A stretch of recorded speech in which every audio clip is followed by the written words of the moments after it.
love the name of this song. We Won't Back Down. Ooh, I love it. I mean, they gave me a catalog of songs to pick out of, and there's just, an infinite amount of songs. I'm listening to, I couldn't find a fit. And then I tuned on this one. I'm like, ooh, there it is. And then I saw the title as We Won't Back Down. And I'm like, what kind of song, what kind of title would be a perfect fit for Coffee and Grit, for entrepreneurs that have to go through the struggle? Yeah. Sales professionals, entrepreneurs, that we're going to talk about today. That's perfect. Going through the struggle. It's like, we won't back down. I agree. Right? I agree. Coffee and Grit, difference makers. What is up? Welcome to another episode. We have a phenomenal guest. As always, we have a phenomenal guest. Today, we're going to talk to an entrepreneur. She has been in business for 32 years. And we're talking here, getting ready. I'm like, I already knew we had a lot of stuff in common. Our sales story and sales journey is very aligned in the sense that we hid, right? And so her story stems from hiding in a staircase with tears rolling down her face. And I can so resonate with that. But then she took that and translated it and didn't just give up. She not only then became very good at sales herself, but then she created a business of helping other people learn how to network, learn how to create a belief system and to sell and create confidence for themselves and most importantly, get results. And she's been able to be in business for 32 years helping other people do this. And so super incredible. I got to meet her and we know we've talked about this, but she probably didn't even know at the time. I was only 2 or 3 months into my business, and I went to a networking event at the IPSI Ann Arbor Chamber, and Denise was a speaker and was talking about how to become a comfortable networker. Right. And I was like, wow. I need to meet her because we're so aligned. And then we didn't meet for like 3 years or 4 years or something like that. So, but we're here now, and I'm so excited to key into this conversation. So I will stop talking and introduce the world to Denise Roberts. Welcome. Thank you. So that was fun. We did an Art of Networking workshop, and it was one of the many things that I do, which are experiential, which is, I hate going to programs where people just tell me what to do. I need to do it. Yes. And that's what we did in the Art of Networking. If you remember, I taught you guys 4 steps. Yep. Had you talk to 4 strangers to use each step. And everyone took this further and got to know each other at a deeper level. So it was very, very fun. Well, and it's so important for what we're going to talk about now. And this is a if you're a sales professional or you're an entrepreneur, and this is my audience anyways, but keep your ears perked because this is going to be right up your alley, especially if you struggle with sales, which is probably, we've both been there. Yes. I remember the first time my manager told me I needed to make sales calls and stuck me in an office. It was kind of like this size at a table and gave me a phone in my database. Right. And I sat there and listened to the dial tone of the phone. Praying that you'd get voicemail, right? I would make a couple calls, pray I'd make voicemail, and then I'd pad those in with calls that I'd just act like I was talking to somebody. Oh my God. Oh. My first networking event, I told this story recently. My first networking event, I drove around. So I got there early. I was 30 minutes early. I'm like, I can't go in early. So I drove around for 40 minutes until I was 10 minutes late. I pulled in the parking lot and sat in the parking lot for another 10 minutes. And I'm like, now I'm 20 minutes late. I can't go in late. And so I drove home. Oh, I can top that. I was in, so as we've started this, I started my sales career hiding on a staircase in tears. That was a defining moment that if I ever got off that staircase, I would get beyond this and then I'd go teach it to others because I thought I'm probably not the only one. I might be the only one crying and hiding, but we're all hiding in our own way. Mm-hmm. But I'll share a story with you. I'd almost always been in straight commission, cold calling businesses. So you had to get over this really quickly. And that story of hiding on a staircase, I was on a 3-month draw against commission. I was 2.5 months into it and hadn't made a prospecting call yet. Oh. Yeah, look at your face. Right. And I was selling copiers. This is not something that sells quickly. Yeah. Right. And so it was the day after Christmas. I had this brand new suit on, and I finally mustered up some courage. And I was in the Renaissance Center, so as the elevators were going up, if you know that's a glass elevator, yeah, I can see the Detroit River, and I want to jump. And I'm going, you can't even make a prospecting call. You're going to jump 39 classes, right? So I did the next best thing. I started to get off the staircase, and I saw a woman locking her doors the day after Christmas in the 80s. And this is when people had the week off because of the auto industry here. And she was one of the only people in the office, and she saw me, and she thought she'd scoot out early. And then she saw me, and she says, "Oh, my God, can I help you?" And I said, "No, I'm on the wrong floor." And I wouldn't get in the elevator with her because I thought she'd ask me who I was looking for. Because it was easy to tell people in the Renson that you were lost. Yeah. And so anyways, when I burst into tears, and I swore that if I ever got off that. So fast forward, I spent the next 10 years of my life taking every book, tape, and seminar. And nothing seemed to address that. And in that 10-year period, one of the things I did was I was selling motivational seminars. And so we would drive 2 hours north, south, east, or west of Detroit. Yeah. Because that's where the seminar was. And we'd bring in these big names, right? And Zig Ziglar, Yeah. Dr. Robert Schuller, all the I know I'm dating myself, but anyway. I was the first name I was going to say is Zig Ziglar. Yeah, right. Yeah. We brought all those kind of people in. And so my job was to go 2 hours north, south, east, or west.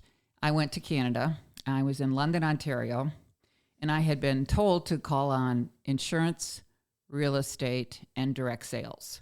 These were people who had straight commission salespeople whose income was dependent on their attitude. These are attitudinal speakers, so it would be perfect. So I got the bright idea. I go, this is onesie twosies. It's really hard this way. What if I called on a big company? So I see IBM in London, Ontario. Uh-huh. So I pull up, and I had stayed over. I was staying for a couple nights in town, and I went around the block 3 times, like you did, right? And finally, I sat in the car, and I said, "What do they say? Do you have an appointment? Because I don't."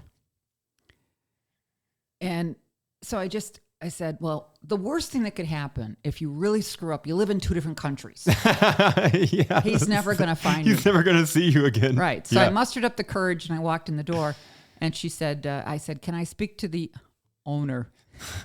Right. And I went, I'm sorry. Probably the general manager or the general partner. And I'm just on my feet trying to come up with something, right? So whatever I came up with, she said, "Oh, you mean Mr. So-and-so?" And I said, "Yeah, that's him." That's him. And she said, "Do you have an appointment?" And I said, "No, but I'm here from Detroit, and I'm only here for the next 2 days. Do you have an opening on his schedule? Because I want to talk to him about a program that's going on in Detroit that would help his salespeople." She said, "Well, he's open on Tuesday at 3. And I said, "I'll take it." I get back in my car, come back, and I did the traditional vomit all over him when I did get to meet him. Went on and on about the workshops and the events and so on and so forth. And then, I could see I lost him. And like a lot of salespeople, I lost him, but I kept talking. Yeah. I didn't stop to ask him, "I think I lost you." Yeah. Yeah. I just kept thinking something magical would come out of my mouth, right? Throwing it all at the wall and hoping it sticks. Right. So I'm trying all this. So finally, he's looking at the brochure, and he sees on the back of the brochure that we sell books and tapes. He said, "Well, what do you have?" And I said, "To tell you the truth, only whatever was left over from the last seminar." "What are you looking for?" I finally asked a good question. Finally asked a question, yeah. And he wasn't sure, and I said, "Oh, well, there's this magazine called Success Magazine. Are you familiar with it?" He goes, "No." I said, "Well, maybe it's in the U.S. I'll send it to you when I get home." And I did. And then when I was back in town, I said, "Well, I'll be back in town and next week. And if you decide you want to send some people or whatever." Now, here's what you need to know. I was on a goal, and if I sold 50 more tickets, because I was selling, I'd go into an organization, and I'd have to sell to the individuals at the real estate office. Yeah. And I might get 5, Yeah. right? Yep. And I'm sitting there going, I have a goal of 50. How the hell am I going to hit 50? And I just made a phone call to him, and he said, "Well, thank you for what you sent me. Your price point's really good. I think what we'll do is we'll rent a bus, and we're going to send 50 people." And I went, "Yes." So, put it on mute. Yes. Right. Oh, did you hear that? Yeah, right. So, but the point of that is as we talked about earlier, it's how do you keep your head in the game? Mm-hmm. How do you keep going when you don't wanna? And it's I started to tell you we've rebranded our business from Sales Partners to Playing to Win. Mm-hmm. And there's a really cool story behind it. Can I tell you the story? Absolutely. Okay. Before I joined Sales Partners, when I went there, they had us join. We had 2 games we had to play. They literally put you in a room and you're there for 7 days, and they just had you count off 1 through 5. All 1s over here, all 2s over there, so on and so forth. So I'm 4. So all 4s are at this table. And he says to us, over the next 7 days, you're going to play a sales game and you're going to play a volleyball game. And we're going to see if you guys can gel, because you are people who don't know each other. Mm-hmm. We're going to see if you can gel and become a championship team. Now, what he didn't tell us is he would do what he would perturbate us. He would perturb us. He would just keep making us go nuts. Yep. We're to sell products we don't know. We were, every day it was, what'd you sell? Who's ahead? You're going to win. Who's going to be the winner? Who's going to be the loser, right? And I was like, oh my God. And the anxiety would keep going up. And I felt kind of pretty comfortable on the sales side, because this is what I had done for my life. But I never played a sport in my life. And so I was really worried about the volleyball game. So he has us go out, and every day we're to sell and we play volleyball, and we're just... Every day you're playing volleyball? Every day. And it's not counting until we get to the very last day. Okay. So it's like practice sessions, right? Okay. But there is a winner and he called it a winning team and a learning team. Okay. Right? Either you're winning or learning. Yeah. I love it. Yeah. And so, but that's not how I heard it. I heard it as losers. Right? Yep. All right. So the very first game we're in, I remember, we had to pick a team leader. And what you need to know, the dynamics of my team. There were 3 women, a Hispanic, a French Canadian, and myself. There were 3 men, a Chinese, Japanese, and what I would call a grumpy old man. Right? A grumpy old white guy, right? So anyways, and the 6 of us had to gel. And when we tried to pick a team leader, the one woman started going, don't make me team leader. I don't want to be team leader. Da, da, da, da, da. And he went, you talk too much. She went, we're off to a great start. So anyways, we go out to play volleyball. And when the ball comes over the net, I go, ah! And I stand aside, right? And of course the ball falls. And they're going, you got to hit it. So I try to hit it, and then it hits the net. And I'm like, I'm screwing up. So I won't hit it, or I'm real timid. So he knows that Blair Singer was the creator of all this. Blair knew that whenever you put a group together like that, there will be some people who are a group of jocks. It's just how the cards got dealt. So he knew he wanted everyone to have at least one win. So he made our other team play on their knees, right? And we still lost. And that's when he yelled at us, Team 4, you are playing not to lose versus playing to win. And when you figure that out, you can come back. But other than that, get off the court. So funny you asked me, playing not to lose. You asked me what I thought about that, and it's so funny. I was totally in a different mindset, but now I know because I watched the Detroit Lions. Yeah. And I watched it yesterday. Yep. You know, they're winning the whole entire game. And then what happens? They play not to lose. Handoff, handoff, handoff. Let's just run the timeout.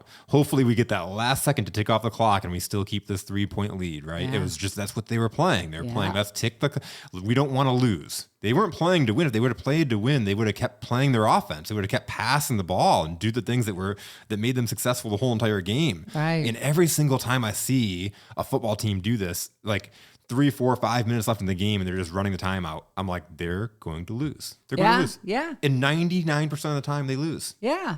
And when I put it towards business, so if I look at playing not to lose, is afraid to make a mistake. Yeah. Yep. So if I'm afraid to make a mistake, which is what I was in that volleyball game, I play small. Yep. I play intimidated, right? I play, let's just get through this, versus playing full out. And playing to win in business and in sales it's not that I won't make a mistake. It's that I make the mistakes and I learn from them and I play again. Yeah. And I play again. Yep. And I play again. And I stop worrying about what I will say, what other people will think of me. Yep. And I stay the course when it doesn't look like I can win. Because there's so many directions that we can, I used to refer to this as we would give up. Most people say to me, I don't quit. No, but you veer. Yeah. Yes, you go down this path, and when you don't get the results quickly, you go, Yep. and you try something else because you don't stay long enough to feel the discomfort and work through the discomfort. Yes. And that's why what I'm doing now is I've created what we call playing to win teams, where I bring a bunch of entrepreneurs, salespeople, small business owners, companies, whatever, together, and I have them make, they have a goal, and I say, what do you want to accomplish at the end of this 12 weeks? And this is their individual goals, right? Yes. Not Yeah. for Well, the group. it could be their individual, or if they're in a company, it could be the company goal. But who do you want to become? Because this is a transformation of your mindset, of who you are. And my coach was even saying to me, because we were talking through this over the weekend, and it was, Denise, you are always going to be results oriented. Yeah. That's the way you're wired. But what you are is you're supporting people to get their results. And what happens here, and she nailed it because she said that she articulated better than I could. She said, if you've ever tried to if you get results without support, it's exhausting. You can do it, but it's exhausting. Yep. If you get support and don't get results, it's frustrating. Yeah. But when you put a group of people together who are there to support, apply, make commitments, hold each other accountable, see each other bigger than we see ourselves, Yeah. and then have an outside perspective. That just happened before I came here. We just completed one at, it was an hour session, and I had a guest on who was observing it. You were a guest on it once. Yeah. Yep. Yeah. So the guest is observing this, and she's texting me through the whole thing going, wow, this is like a group of cheerleaders. Everybody needs this. Yeah. Right? And someone was struggling with something, and someone else gave her an input, said, I was the same place you were. I tried this, and it made it easier. Now, all I did was facilitate this. Yep. Right? But yet she had this aha, and then we shared it as a group. We said, thank you for sharing that with us, because you're not the only one that's going through this. Yep. And it's the support. And I was trying to describe this to someone. I said, what do you think this is? They said, well, it's accountability. Everybody needs accountability. Well, a lot of people see accountability as accountability. Yeah. Yeah. Right? Nobody wants to buy accountability. Like, accountability is nice to say, but nobody is going to spend money on accountability because that's threatening. Yes, it's because it's negative. It's now, negative. Yeah. What if it's supportive? Yeah. What if, because I play along with them. Yep. Right? And one of the things I said to them was, I had committed to having 5 conversations. As you know, they're trust builders, which is what we create in SiriusNet, which is how we know each other as well. And I had committed to scheduling 5. I knew what my week was like. I wasn't going to have 5. And then over the weekend, I went, holy moly, I don't have anything scheduled. So I literally, today, early this morning, was calling people who I had in mind, but I moved the ball. It made me get in action. Yep. And I came back and I said, on a promise of 5, I have scheduled 3, and I have calls out to 3 more. So I'm fairly confident it'll happen, but it got me in action. So the point of this is that what I'm about is there's so much information, too much information. Yep. You know that people can get dazed and confused. We talked about this before. Someone tells you to sell this way. Someone says sell it this way. Someone says sell it this way. And I go, People that do too much reading paralyze themselves. Yes. And so what I'm about, and I actually challenged this. I was at a women's group, Fempreneur, on Monday. And every speaker was up there. And honestly, we're getting a little too concerned, I think, with the branding, the image, this is how you need to look. This is how you need to post. This is how you need to.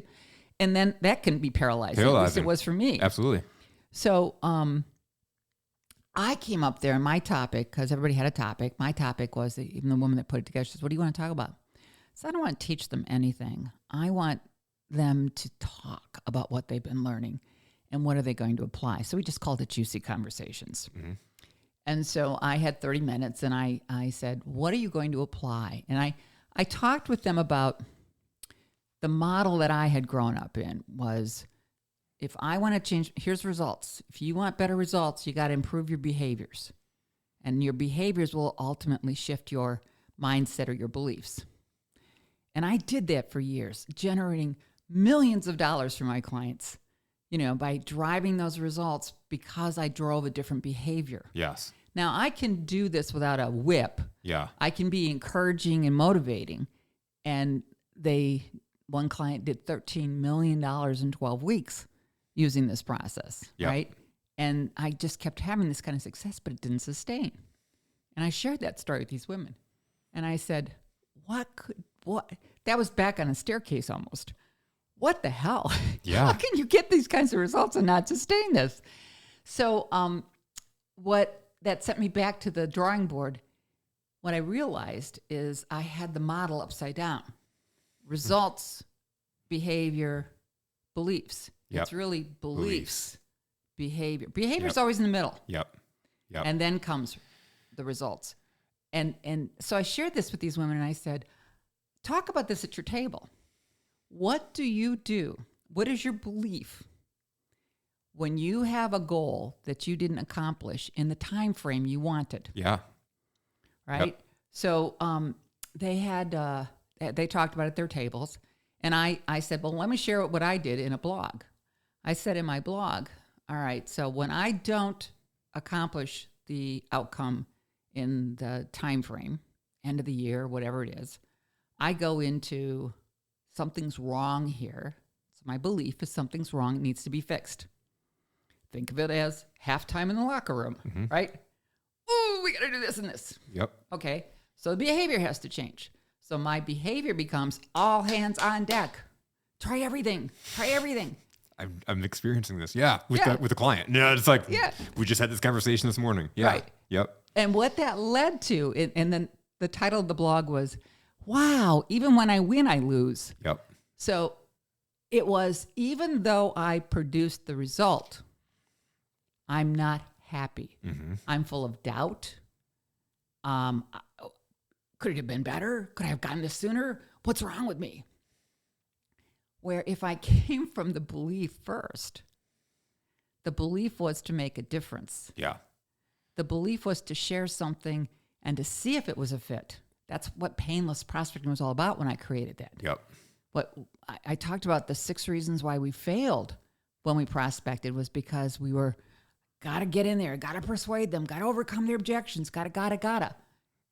Instead of, why don't I just ask them questions to see if there's a fit? And then ask questions to see if they're open to, is this a concern for you? And then I get to share. And then from there, we take the appropriate action. Yep. And they get to decide, not me. So behaviors drive results, but beliefs drive behaviors. You Always. your behaviors won't change your beliefs. Yes. Because I can behave where I can lose 30 pounds. Yeah.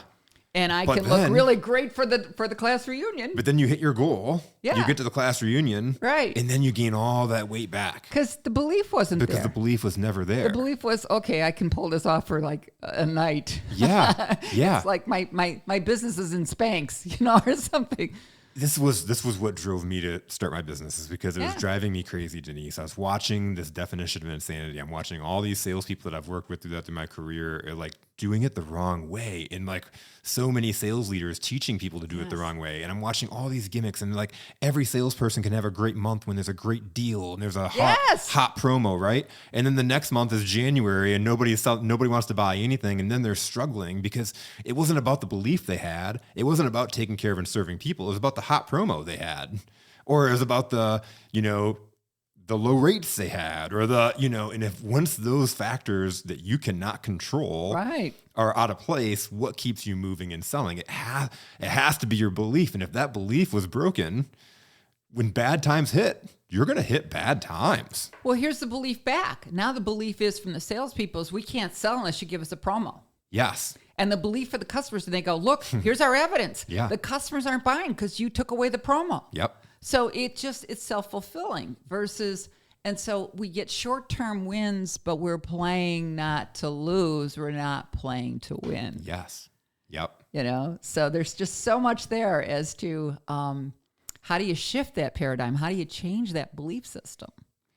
I coached my son's basketball team. Yeah. We could talk about analogies of sports. Yeah. This is perfect. I have so many ideas. I coached my son's basketball team, and we had a group of talented players that were playing their first year together. Mm-hmm. And it's this whole analogy. It's like when we're losing, it's the finger pointing, right? And learning how to play with each other and in all of these pieces. But then we got good.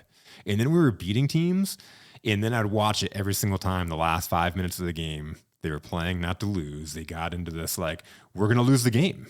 Because we always lose the game, and they would sure enough lose the game. It'd be like timeouts and like, listen, you're in your head. You got to get out, And it took going into the next season to really work that out. You have to learn to win, to play the game to win, not to play the game to lose. Now, here's another analogy that you talked about accountability, and I think to tie this in, I play basketball a lot. I play basketball a couple times a week, and on Saturday mornings, I play with a group of guys that are just really, really good. Like college basketball players, former college basketball players. There's one guy that we played with a couple years ago that plays pro ball and overseas, and really good guys. Now, there's a couple of guys that I hate playing with because they're competitive, and there's nothing wrong with that.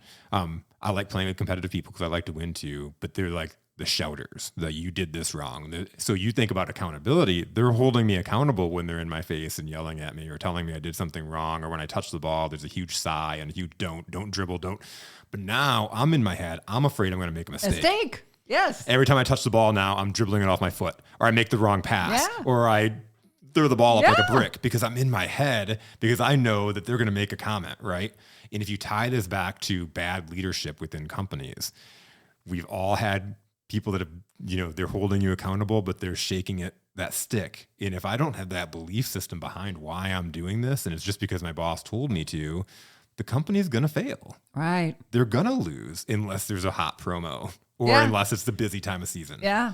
Or we get the star player. Or we get the star player that just knows how to do it. Yeah. Yep. So let's go back to the story I started to tell you when he put us in these teams to see if we could hold it together. The woman who stepped up to be our team leader on the day one, when we're sitting there, we don't know each other. She had us do our own thing in the sales side. Okay, we all got to go out and call your own customer base and sell this stuff, right? Mm-hmm. No help, right? And every day we check in, and then we're being compared against the other teams. Mm-hmm. So we're not measuring up. And fingers pointing would start. And I did a timeout, and I said, guys, I did this. And it was called when we would call on companies, and we would go in and do a presentation and sell them our products and services. And she was like, fine, do it if you want. But again, it was siloed. Yeah. Everybody was to be a silo. And that was my comparison because most sales managers I knew operated in that mindset of, where's your numbers? Yep. They're not good enough. Get better or get out. One or the other, right? Yep. All right. So there's always this, but how do I get better? Watch. What is better? So remember I told you his thing was, can you gel as a championship team? Yeah. Or will you implode on each other? And he did this on purpose.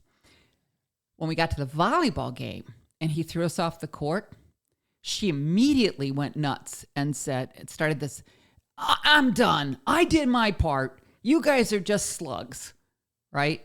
The quiet, shy, introverted Chinese guy stood up and said, I think I can help here. And he had us get together and we started to gel as a team. We played. He had us get up and run in the morning. And he had us practice together. We weren't practicing. We were showing up in the field hitting a ball. Yeah. There was no practice. Yeah. Because it was, well, we're supposed to sell over here. Yeah. And I saw immediately what can happen when people come together and when people are out for themselves. What you just described is being out for yourselves. And we talk about bad leaders. Every leader will tell you, I hate command and control. They'll tell you that. And my observation, being in business for a bazillion years, is that command and control rises its ugly head when you're not winning. When you are behind the 8 ball. Yep. Then it goes, shut up and just do what I tell you. Instead of collaboratively working together. I worked with an insurance company. She said, Denise, I can make more money doing this myself. Why am I trying to build the team? Right? And every person who's in either network marketing or whatever trying to do this has faced this. And she would talk about wanting to, I said, you want to shoot the wounded and you want to keep going, don't you? She says, yeah. So I said to her, there's an African proverb that says, if you want to go fast, go by yourself. If you want to go far, go with others. And so she was like, okay. But what we did is, and again, it's insurance, they're commission salespeople. We got them on a weekly call. And I said to them, okay, guys, right now, you're all paddling your own canoe. Yep. What can happen if we row together? Yep. Right? And I couldn't understand the concept. Geese. Yes. They fly together in that V because, and I think it's 100 times the power of flying with one. Yes. And this was, they were selling Medicare during open enrollment, which is what we're in right now. And everybody was out for themselves. Well, all of a sudden they started going together 2 by 2 and they started cheering each other on. And it was the geese. You can do it. And they would text each other. Yep. Okay, I got turned down. They told me no. Text them. And they were texting each other back and forth and shoring each other up. And they went further than they could go by themselves. Yep.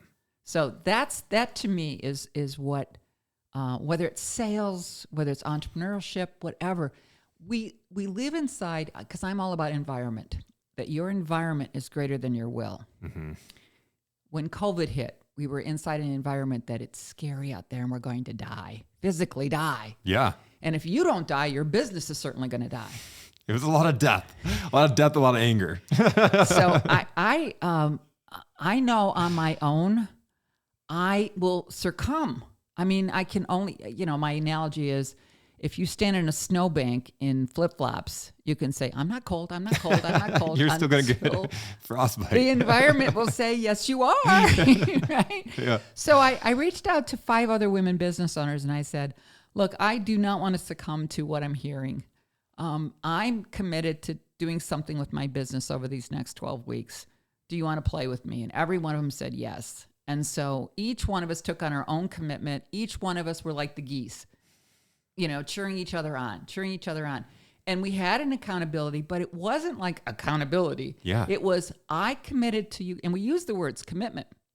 Not what do you want to do between now and next week? Yeah. What are you committing to take? What action are you committing that will move the ball forward? And if it doesn't, we're going to debrief it and figure out why. Yep. And maybe it was, okay, it went that way. Is that so bad? My favorite phrase was, just because it doesn't look like your picture doesn't mean it's not working. Yeah. I mean, yeah. You want the classic example of that? The man who I had the major crush on, that I was going to spend the rest of my life with, I felt, was this guy, Dave. Mm-hmm. And Dave's family was visiting where my family was. And then there was Scott over here. And Dave wanted nothing to do with me. Scott has been with me and has been my husband for almost 50 years now. Yeah, wow. It didn't look like my picture. He didn't look like Dave. Yeah. But it didn't mean what he looked like. It was, my vision was, it was this kind of guy I was going to marry. I was going to live in this kind of space and everything else. And then this guy comes into my life. So are you open to and willing to stay in action? Mm-hmm. And that's what we do with so that's why I love, I over the weekend actually had this kind of, what's the word? Epiphany or whatever was around, oh my God, I'm in, like a frog in a pot of boiling water. And the pot is the world has now gone to marketing. Yeah. We don't want to sell. We'll market. It's soft and fuzzy. Yeah. We'll use social media. Yeah. And we'll get on social media. We'll be on podcasts. Yeah. We'll put out more information. And that's great. That gets people to the door. Yes. I do it. I do the podcast for that reason, right? Yes. Like I brand myself. I do a lot of marketing to get myself out there. However, that just gets people to the door. Yes. I had a conversation with this guy one time, and he was telling me he was going to change all of his messaging because he was just not getting the results. But he was like telling me this whole story about these people keep messaging him, and like people, he's got a great traction. People are following his content, and is like, if you look at him, you'd think he's like an influencer, right? He's getting thousands of reactions and stuff like that. I'm like, what's your sales process? He was like, YouTube, LinkedIn, and Facebook. And I was like, no, no. Those are your social channels. I was like, no. What's your sales process? And I'm like if somebody from LinkedIn says, hey, that was a great video, I resonate with that, what do you do next? And he was like, that's your problem, not your messaging. Yes, You have no offense. You have no way to take them through the process to score that touchdown. Yes. Great. Your defense got an interception. Awesome. You got the ball, but you're not going to move it. So the team doesn't matter. Bye-bye. Yeah, Woo! right. Really, yeah. Great analogy. Yeah. And they are meant to work together. It is offense, defense, and special teams. This can all work together. It's just we think it's got to be a certain way. Yes. And that we don't bring in the other pieces. And then we also don't play to our strengths. So in a company, there could be a team of people. And if as a solopreneur, you could actually team. That's why one of the things about the playing to win teams is that someone else who's really good at something, you could say, you know what, can I hire you to do that? Or can I trade with you? Yeah. Because, everybody goes, all right, that's great, but I'm a brand new business owner. I don't have that kind of money. Figure out a way. I can't tell you how many times I bartered with people for different things over my career. And it's so much easier to go together. I'll give you an example right now. I had just a conversation with somebody. I'm on a leadership team with one of my clients. He's a fractional integrator, EOS. And so we were having our one-on-one, and he asked me what I could help him with, or we could help me with. And I said, as I'm creating these processes, you said you had a strength of documenting processes. I'm like, that's where I hate. I would rather stick a needle in my eye and sit and document process. Like, process is important for me to document it. I don't want to be that guy. If you said that's your strength, I would love for you to. He's like, oh, I love doing that. He's like, the thing I hate doing is looking at somebody else's broken documented process and fixing it. He's like, I hate getting information that somebody else's type that's broken that needs to be fixed. I don't do like, we're opposite strengths. I'm like, I love getting somebody that gives me like a little bit of something, because then I have an idea of what they're going with and I can fix it and put it in the right wording. I would rather have a little bit of something I can work with if somebody's giving me something to work on. If you create the process, I can go through it and fine tune it, and we can work together as a team. Right. We can knock it out. Right. Just a quick conversation. I know they're out there. Everyone's out there. And my drive here was a conversation with a woman who was a guest today. And it was, how could we work together? And we're still sorting through that. Yeah. She asked me what I wanted. I said, I want to be able to my fulfillment is in helping people achieve results through supportive environments and creating those environments for them. Mm-hmm. So there aren't these lone wolves. There aren't these people trying to do it on their own, because it is exhausting. And when it gets too hard, we give up. I mean, it's part of why I like watching football. People say, and I heard this phrase a long time ago from Blair Singer, business is an emotional contact sport. Mm-hmm. But unlike, and it's always, the analogy is always made to a sporting event. But, and he used to say, unlike a sporting event, a football game, when the final whistle blows, the game is over. It's never over in business. Yeah. And so what I like about watching things like football, even when we're losing terribly, is to watch, because it plays out in front of you and you can say, do I do that? Yeah. And one of my favorite quarterbacks is Joe Burrow. And the first game I watched, the second play, first he got sacked, the second play he gets intercepted. Yep.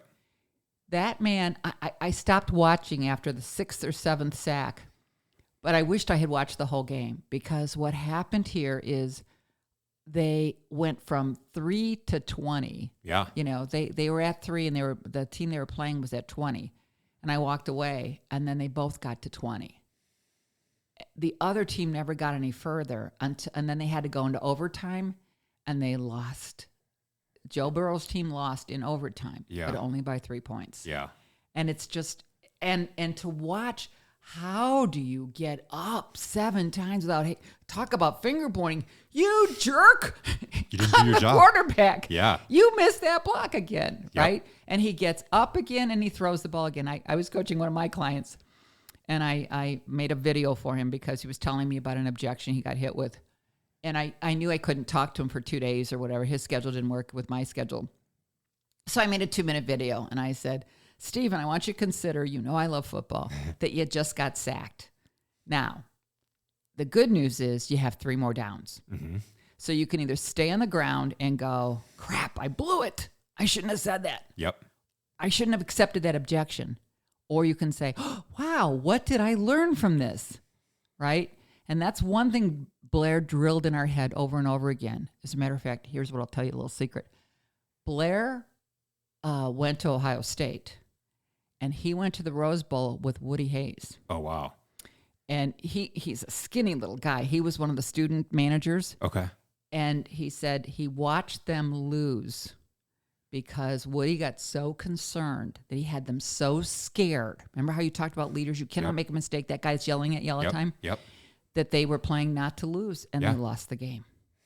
They lost the game. And I can tell you, it's a different game. And because I've played with players one day where it's like everybody's gelling, and they may be really good players, but you're just thinking differently. The games, you're seeing the game differently. But when you have somebody like pointing fingers or like pointing out your errors and you're afraid to make a mistake, it just, everything seems like it's moving so fast. Mm-hmm. It's just like, it's like watching the subway and trying to cross the street. Yes, you're like, no, I can't. It's like, I'm just going to. That's a better analogy. I like that one really good. Yeah. I used to say it was trying to like play double dutch and jump in there. Oh, that's a good one too. Yeah. Yeah. But it's the same thing. Yeah. It is going so fast and you're so scared. You're paralyzed. Yeah. That was the word you used. You're paralyzed. But this is what was nice. I look at myself as, you've heard of observational comics. Yeah. I think I'm an observational trainer. Yep. I see in other people, and then I see myself there. And then I go, oh, if you continue in this path, you're going that way. Mm-hmm. And then I can share those stories and help them. They can, well, they do or they don't, course correct. But back to that, when I talked about that team that I was on, Team 4, we gelled that day. He had us practice. We came back and we played and we won. And Blair Singer came back and he said, if I could end this course now, I would end it because of what Team 4 became. Yeah. Now, that was the lesson of the whole entire thing. I wish we had stayed that way, because when we went back to the sales game, we fell apart again. Oh, no. But yeah. But it happened because the guy who got us there, we found out his feelings were hurt because we didn't support him on something. And then everybody said, okay, we've got one more day. We got to go out and make sales calls. We're going to go cold call. And he goes, no, I'm done. And the other woman just jumped on him. No, you're not done. We're all playing. And all they did was start to fight. And then I could see what was going on, and I could pull him. And I sat with the crusty old white guy I told you about. And we both turned something around. And what did happen, although we didn't win, we became what we needed to become. Mm-hmm. This guy helped the girl that he offended in the beginning because he had a strength that she didn't. I helped the guy who was having a meltdown. He helped me when I was having a meltdown. Some people just went off and did their own thing because people will withdraw. Yeah. Or they will do their own, bravado. And 4 of the 6 of us gelled. 2 did not. But it was such a great lesson to be able to see this, because you can see this in everything. And that's why, like I said, I love watching sports, because when you watch a sport, it can play out in front of you. Now, I have to sit there and listen to my husband who's going, they're bums. And I'm going, I just have to tune that out, because at first I started going, shush, I want to hear the game. And then I went, well, wait a minute. He's the voice of everyone around who's yelling and booing and hissing, right?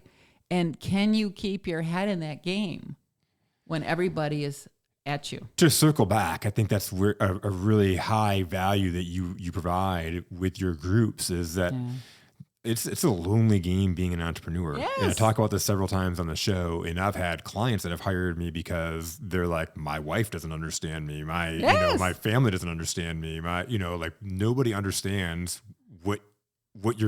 why you're doing this, and so to be able to get to a group of people that are experiencing similar things, and like you said, it can circle back because they're going through similar things and they've been able to try to overcome those results. That's the whole reason I even do this show. Yeah. That was like, I was starting out and I was just going out and not interviewing, having conversations with other entrepreneurs, other consultants, other entrepreneurs that I respected, and asking them questions, what's working, what's not, and realizing that there are so many people out there that are just doing this alone. They don't realize that these people are going through the struggles too. They just figured it out.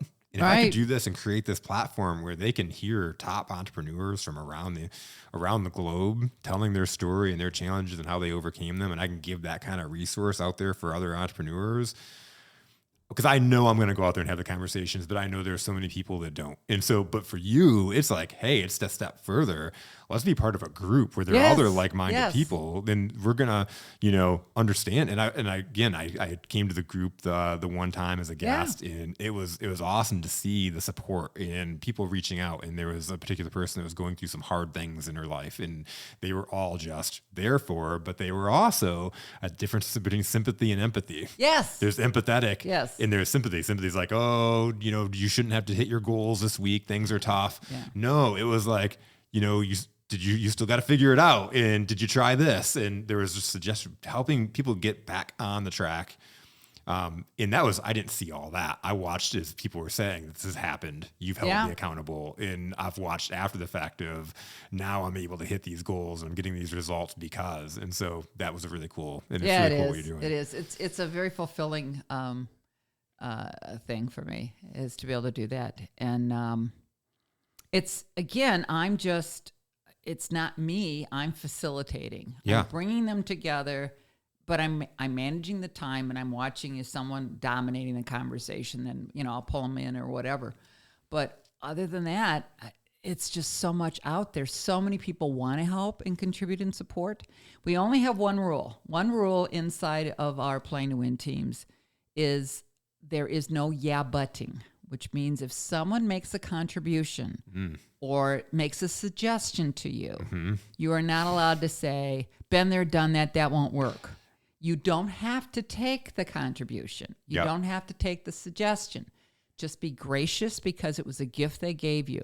But if you but them, one of two things happens. They either try to defend their position and explain to you why you should do it, which takes up a lot of time and resources. Yep. Or they feel they withdraw. Yeah. And they don't give you any more nuggets. Right. Yep. Because, well, I guess that was stupid, or and it makes them feel worse. And all you have to do is just be gracious. Vulnerable to share your ideas. Yeah. Oh, yeah. Well, and it's funny because it takes a few weeks. We just hit week 3 of this group. And today they started to open up. Yeah. In the first couple weeks, they're kind of up here on the surface. I did A and I did B and it worked for me and it didn't work for this and I'm okay and da-da-da-da-da. As you get 5, 6, 7 weeks into this and you are not reaching the goal that you thought you'd reach. Yep. That's why we come back with, who are you becoming? Are you becoming angry? Are you becoming open? Are you becoming reflective? Who are you becoming in this process? And are you becoming a contributor? And I said this once, that I created this because I created it for me, because I didn't ever play a sport in my life. I was never on a team in my life. I never played an instrument, and I craved that. Yeah. So it's like, how do I create that? And I created it for me, just like I created Painless Prospecting to help me. And then I thought, gee, I wonder if other people would like this. And just started talking about it. And people went, yeah. So that's where we are with the playing to win. This is teams. what I love when entrepreneurs start their businesses or come up with their ideas from a problem that they had. Yes. And it solved their problem. And then they're able to take that and teach other people, help other people how to overcome that. We talked about belief, right? We've talked about belief a lot. And this is why it was so important. We talked about belief. How do you change your beliefs? That's perfect. Because I think I shared with you a woman who articulated it better than I could and said her comment was, beliefs always drive behavior. Yep. Behaviors will repeat. All right, let's take an easy one. I want to get fit. I want to lose weight, right? But there's a pizza here and I eat it, right? So that's a behavior that doesn't support wanting to get fit. And I went without pizza for a long time and I could do that, but it didn't sustain. Behaviors will repeat until an outside influence causes a change in belief. Mm-hmm. Now, it doesn't have to be that I believe that pizza is evil. Yeah. Right? Yep. It's just... Let's take sales. Yeah. Let's replace pizza with sales. Yeah, is sales evil? Sales is evil. Right? Yeah. So it's... I will always use social platforms to get people to come to my door, but I'm just going to say, okay, this is what I sell and this is what it costs. You want it? Yeah. No? Okay. Well, we'll just have to crank up more ads on LinkedIn or whatever, right? Mm-hmm. Versus stopping to learn and that's why the debrief is so nice inside of our Playing to Win teams, is we actually start to look at what worked, what didn't, what did I learn? Yeah. Most important thing is what I learned is, wow, I told the price too soon, or I said, it's this much. Is that okay? So there's, what did I learn? And it's applying the learning. Yeah. Again, that's what a Playing to Win team is. It's about supportive applied learning. So each week when I have them debrief it, a lot of them want to gloss over what didn't work. Yeah. And I go, that's the learning. Yep. Right? We're either winning or learning. Yeah. Yep. What did you learn? Even if I won, there's a learning. Did I learn that I delayed this and I could have said it sooner? Right? So it's the same thing. So if sales is something that until an outside influence causes a change in belief. Now, here's the other thing. Whenever it boomerangs back, it's because it's against your own values. So if the value, or if what's running up for me is I need to make money, so I'm going to have to just suck it up and I'm going to have to do what they tell me to do in Sales 101. Yeah. And pitch and push and shoot the wounded and keep going. Go knock on 100 doors, be told no 99 times, but just keep it up. It's against my grain, and I can only do that so long. Well, because you don't believe you're helping. You don't believe you're solving any problems. I'm believing that this is manipulative. Yeah. So what I was starting to say is today on our call, we talked about making calls to people we haven't talked to in a long time. Mm-hmm. And it feels a little awkward because there's a hidden agenda. Yeah. And so we talked about the hidden agenda. And so I even brought it to the table. Have you ever felt like this? I feel like this sometimes. And so how do you have a conversation with someone and presence that and say, worst case scenario, at the effect of sounding like I have a hidden agenda, I do want to talk with you about something, but I do want to know what's going on for you first. Mm-hmm. And seeing if what I have could help. Are you okay with that? Yeah. Versus I'm trying to do it through the back door. Yeah. Anyone that's had a network marketing experience was like, we're going to meet for lunch. And then you show up and then the sponsor's there too to sell you. That's some backdoor stuff. Yeah. Right. And that was, we talk about sponsors at marketing and such too. Network marketing, the sponsors there to, so what do you want to get out of life? What do you want, for this and this and this? Oh, I want this. Great. Have you considered passive income? Yeah. Yeah, that'd be great. Because there was an agenda that whole entire time. Yeah, They're right. just selling you. Yeah. And again, it comes down to the people. It's being curious. It's wanting to solve problems. It's like, and what do you do to help solve those problems? Yeah. How can you help them? Right. And even inside of network marketing, a lot of these people are operating as silos. Yeah. They're taught a process. Oh, for sure. Yeah. Mm-hmm. But it's build my team, Yes. my fiefdom. Yep. Yep. Yeah. So Yeah. Again, anything where you're not focusing on the person and solving the problem, and a lot of that's like our beliefs. We could talk about beliefs all day as far as what sabotages salespeople, but beliefs a lot of times is that you have to say the right words, that you have to be the best talker, that you have to like be so convincing and confident. And really the reality is if you just ask the right questions and yeah. And so if we're coming from, you said solving their problems, when you meet somebody for the first time, they don't usually share, gee, I have problems in these 5 areas of my life. Yeah. Right. So it's like, how do you uncover those? Some of it is just get to know each other. Yeah. Yeah. And then, there were phrases, got to kiss a lot of frogs. I remember when I used to do public workshops with painless prospecting, one of my taglines on the flyer was, are you tired of kissing frogs? Are you, I don't know, I had 3 bullets. And the last one is, you can take a no as well as you can take a yes. You just want your turn at bat. Remember, this was prospecting. This isn't doing a sales call.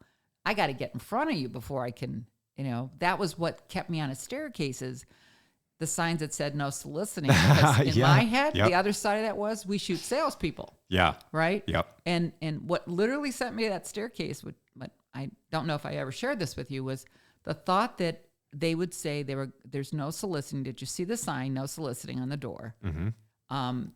And I'd go, well, I'm not soliciting. And they'd go, well, I'm sure if I call security, they would escort you out. And so I envisioned that they were going to handcuff me and throw me out of the building. Yeah. Yep. That was so humiliating and so awful. And I built that monster up so big in my head. That's why I ran to the staircase, because I couldn't even take a step to open the door. But the good thing about me is, because I sat on that staircase and I said, you got a choice right now. You can either go home and give this up. Now, those 2 little voices, you as a kid, you'd see the devil, the angel. Well, there are these multiple voices in our head, and we're not schizophrenic. But the one voice said to me, go home. You got a husband. You got 2 kids. Yeah. Where was it written in your marriage contract you would sell copiers and make big bucks? And the other voice said, okay, hang on.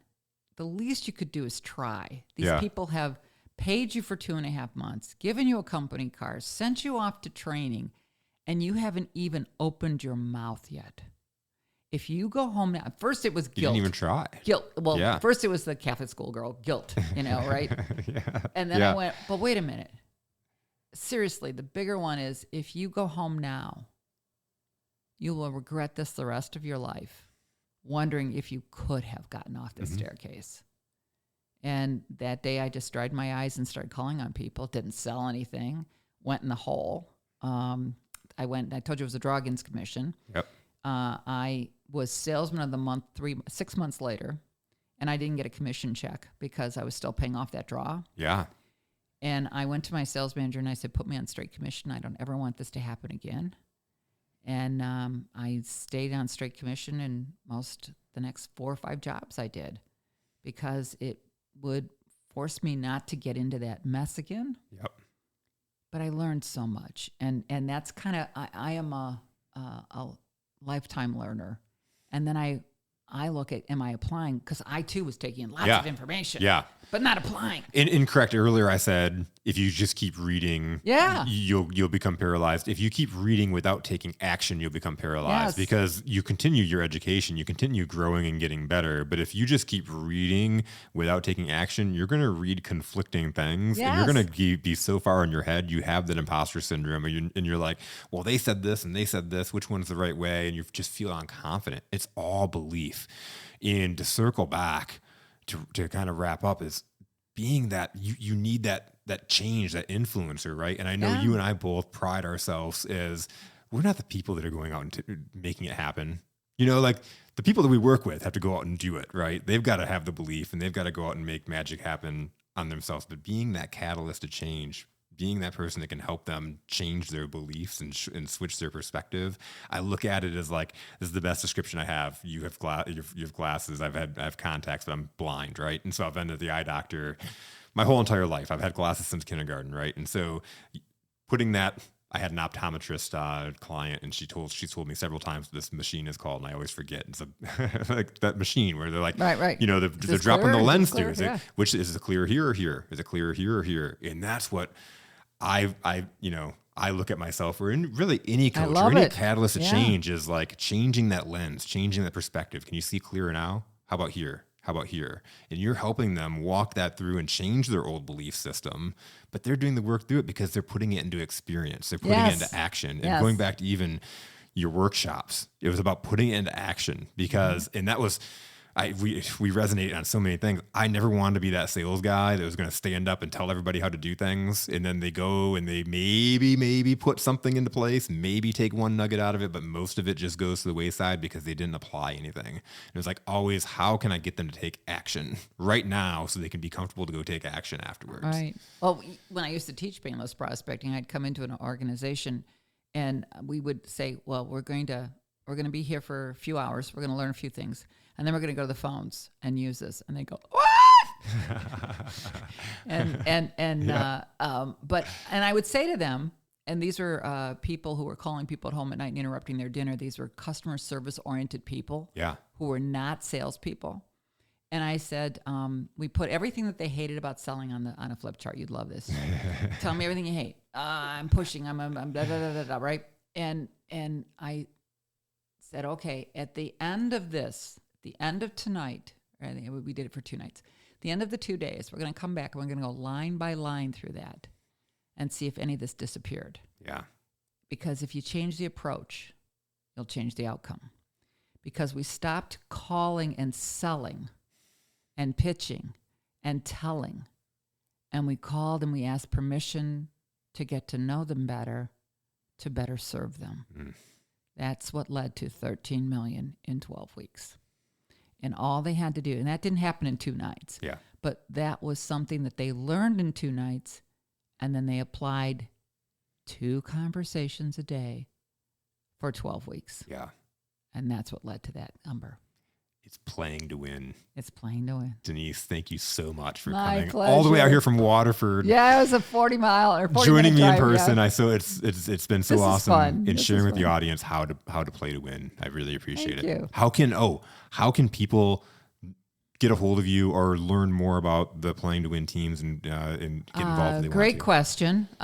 If I was really prepared, I could rattle off my website to you. You know what? Website and everything is fine because we're going to have that in the show notes. Awesome. So if you're listening right now, all of Denise's information is in the show notes. Grant's going to take care of you as soon as you leave here and have you all hooked up. So, Perfect. If you want to know more about how can I be on a play to win team, go to Denise's information at the bottom and reach out to her. Very good. Thank you. Awesome. Thank you. Thank you, Appreciate Denise. it. Absolutely. Thank Take you. care.